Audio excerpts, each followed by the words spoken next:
everybody, thanks for coming. My name is Makmed, and I'm going to tell you a story today. Is anybody here from ancient Egypt? No? Okay. So, I hope some of you have taken the time to have a look at the picture. You could do that now if you want to for 5 minutes, or shall I just begin the story straight away? What do you prefer? Excuse me, I'm a little hard of hearing and finding your voice quite soft. Would you be able to speak just a wee bit louder? Okay, I'll try. I know it's at home. It's difficult to be loud and intimate sometimes, you know. Well, I'll do my best, okay? thank you. So my name is Makmed, and I'm going to tell you the story of what is on this drawing here. Okay? So a long time ago, so long ago it was actually before time, the sky goddess, she was pregnant with the divine children, also known as the seed of heaven, Isis, Osiris, and Set. They all shared the same womb in the belly of the divine goddess.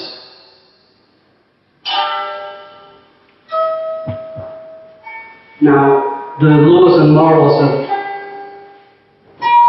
divine children are different from us mortal people. Isis and Osiris already were lovers, although they were brother and sister, but they were lovers inside the womb of their mother. And Set was also there in the womb. And he didn't feel really very good about this.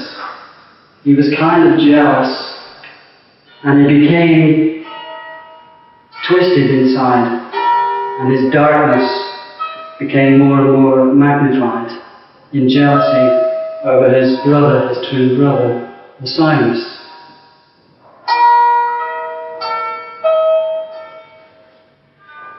In the fullness of time, the children were born, the divine children. Osiris, his destiny was to become a great king. He became that great king. He was the greatest of the three, really. And the land where he was king, Egypt, we call it now, when he was king, the crops grew, there was prosperous society, the people loved him, even the sun shone more brightly when he walked. That's how popular it was. Now, Set didn't feel too good about this, and maybe he had some dark thoughts in his head towards Osiris. But Osiris was very clean inside. He could not think bad thoughts about people. He couldn't believe that his own brother would have any kind of dark thoughts towards him. But Isis, who loved him, warned him to beware of the treachery of Set, his dark twin.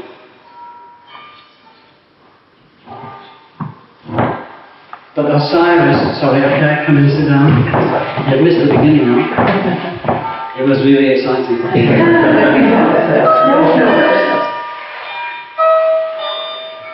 So, Isis warned Osiris to beware of the treachery of his dark twin brother, Set. But he, being pure in his heart, did not take that warning. And eventually, Set invited his brother for a feast to celebrate his greatness. And we had a wonderful feast. We had espresso, sushi, grapes, sparkling water, beautiful harp music.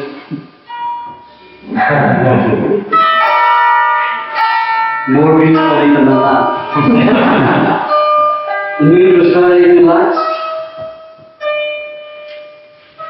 and Osiris had no idea of the darkness which was in the heart of Set.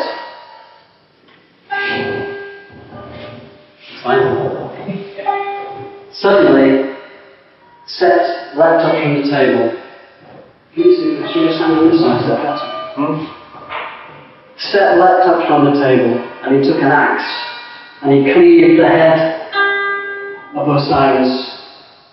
And not only did he murder him in a most foul way, but he cut the body up into 14 pieces so that the soul of Osiris could never ascend to heaven, because this is what they...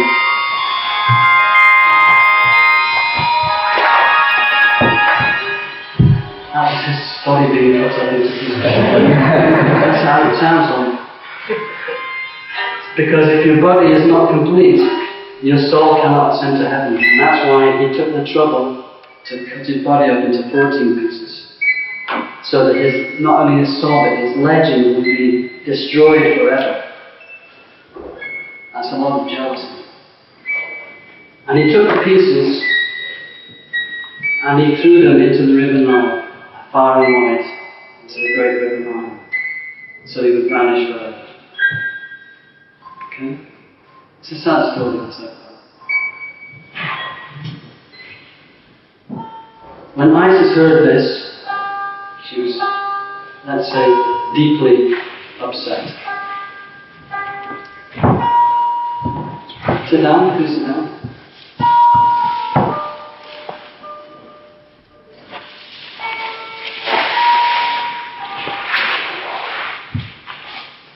When Isis heard what happened to Osiris, well, she was heartbroken. She cried for 7 days and 7 nights. That's why there's 7 tears here in the sky. All that remained was the royal crown.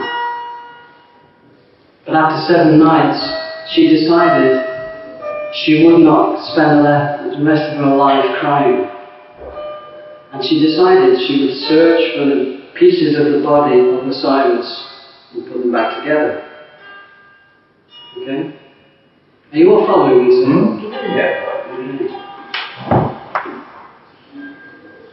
So she took her faithful servant, Sebek, the crocodile god, who in this case has some binoculars, and he took a boat and he went up and down the river Nile, looking for the pieces of the murdered god, king, Osiris.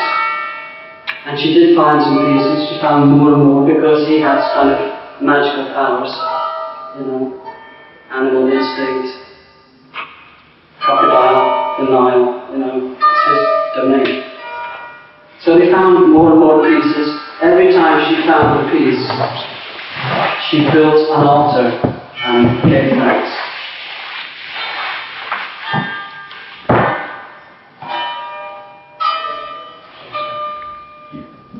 Eventually she found 13 pieces of the body of Osiris.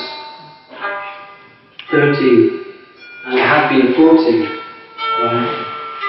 So there was one piece that was missing. Do you want to come and sit down? Okay.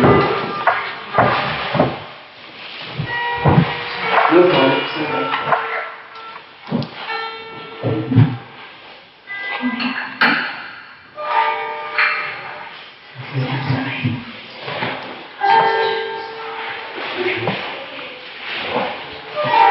So she found 13 pieces of the dismembered body of Osiris. And there was one piece that was missing. The penis of Osiris was missing. She couldn't find it. She looked everywhere. And so did Sebek. You couldn't find the penis. But she wanted to reconstruct the body. So what did she do? She cut off her own thumb. And she used this to make a phallus for Osiris.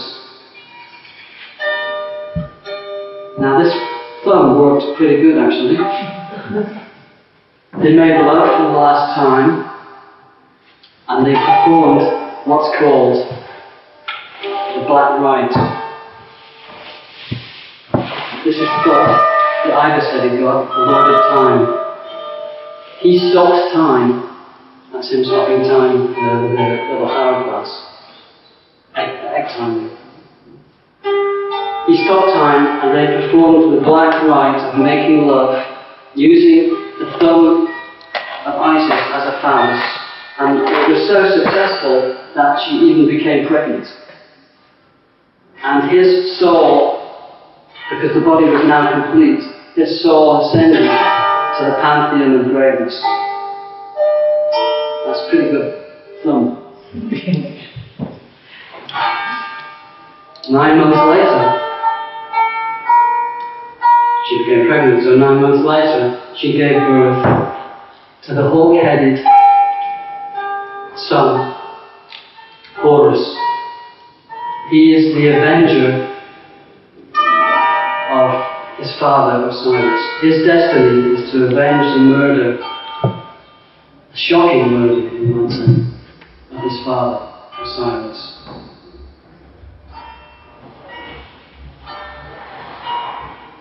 This makes giving birth look very easy, but I don't think it's easy. So, Set, the backbone, and Horus had a war which went on for many years.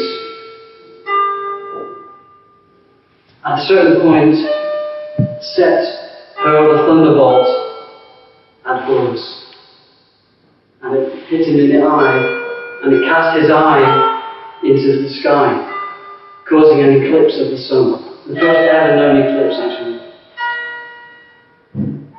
And the whole world was put into darkness because the sun was eclipsed. So Thor, the Lord of Time, a kind of magician of gods, has many awful powers, let's say. He intervened. At this point, he decided he should intervene on behalf of Horus. He set the sun and the moon back into balance, and ever since then, his symbol, the Eye of Horus, you've probably seen this in other places, it's very famous. This symbolizes the sun and the moon in balance. And another thing which he did, he gave special power to Horus so that he would defeat the dark, evil twin brother Set. And you can see it. The end of the story is this. Horus took the head of Set and presented it to his father, who is now in the pantheon of greatness. He presented the head of Set to him to show that his vengeance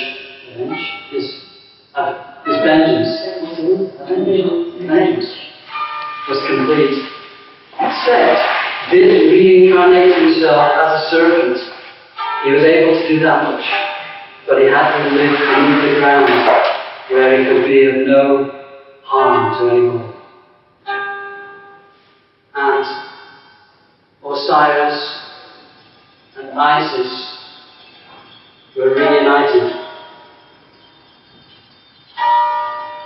The whole story was written down by Thoth, and it was him who told it to me.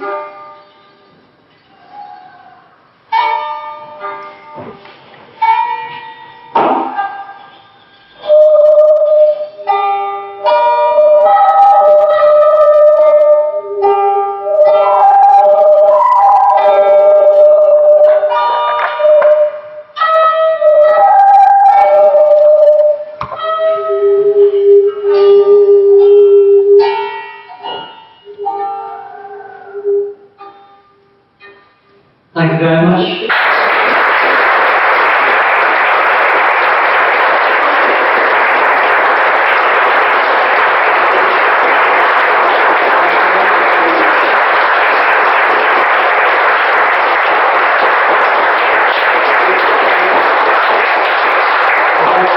Thank my colleague, Mr. Gaelic, who has come specially to assist me with this presentation today. Thank you very much.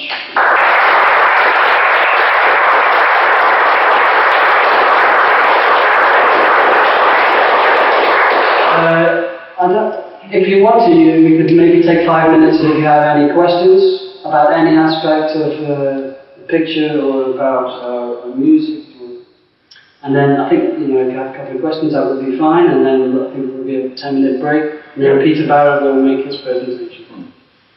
Does anyone have any questions? I should have prepared somebody. I'd like to ask what inspired you to What inspired me?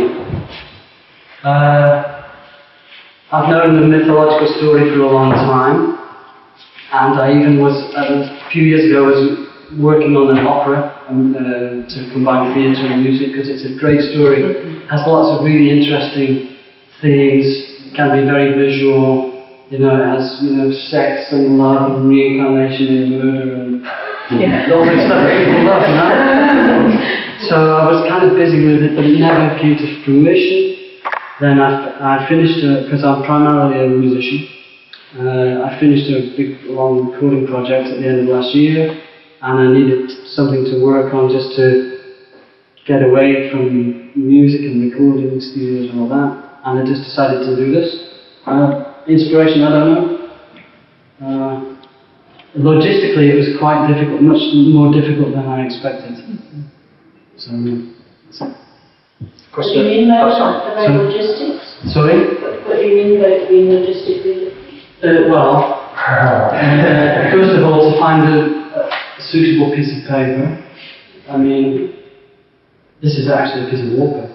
And I threw coffee on it to make it look old. And also, I live in a very small flat. This is the first time I've ever seen it. I drew it on a table like this big, piece by piece like this. So that's what I mean by logistically. The creative process was for me very interesting to discover in myself how am I going to show certain scenes. There's many ways you can go. Any other questions? what is the instrument? Is it a document? Okay, there's 2 instruments here. I don't know which time you came in. This is anthroposophical in English. Anthroposophical. Irish ringing bell. Anthroposophical Japanese harp. This harp is designed by Rudolf Steiner, but the tuning is a Japanese called a Yonanuki scale. Okay, and this instrument here is actually, it's a novelty instrument from about 100 years ago. It was invented in England. They only made about 50 of these. It has no canon, it has no genre, it's just a novelty instrument. And here there's a diaphragm involved around the ground. And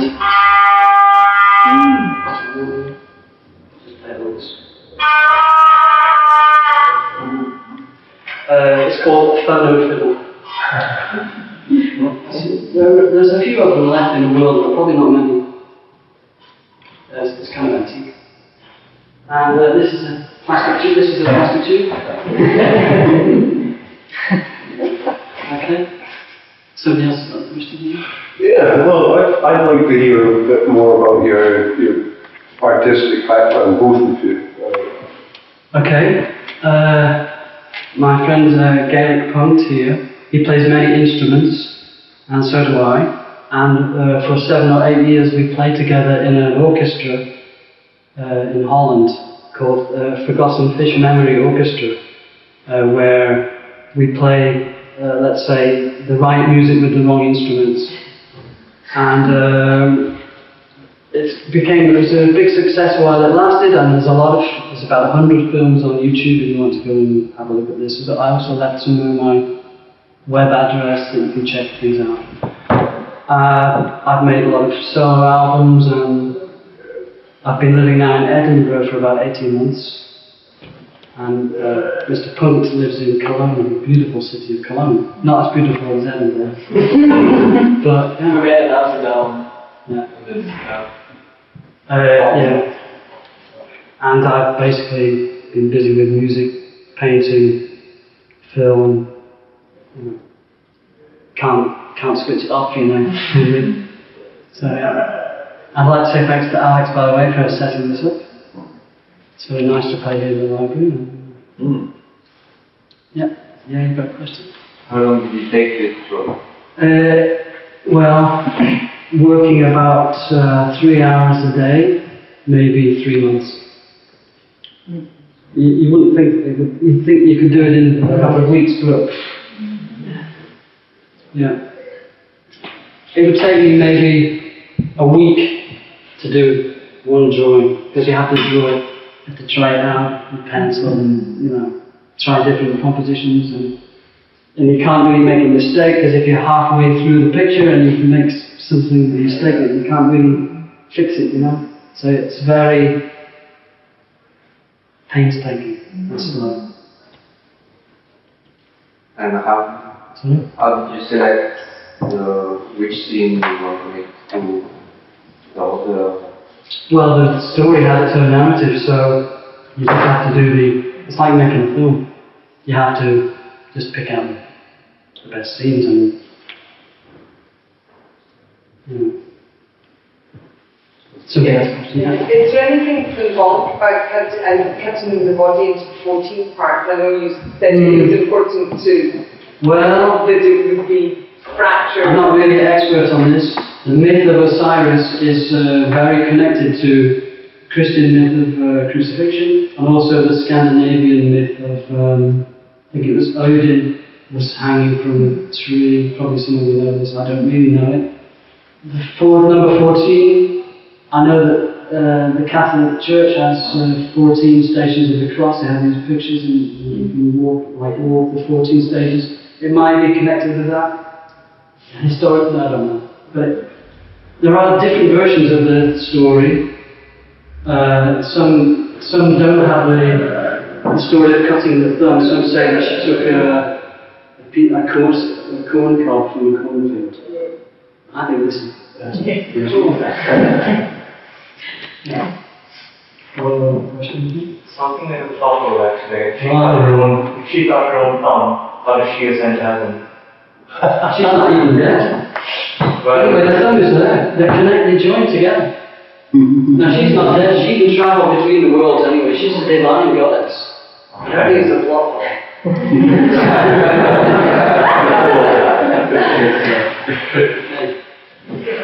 Thanks very much. I think there's a 10-minute break now. Maybe you can, if you want to, you can have a close look at the picture, and I think we're going to have to rearrange the chairs a bit. I'm going to shuffle the room around a bit, and we get a lovely talk on Alice Hawkins after the break. Please help yourselves. Food, tea, and coffee. It's all here for you. Thank you very much for doing this wonderful presentation. Remember, you can look on the website, and there's an excellent article that Maxwell has written on Naxian music. But I highly recommend you follow up finding out about Makmed's work. Thank you. Yeah.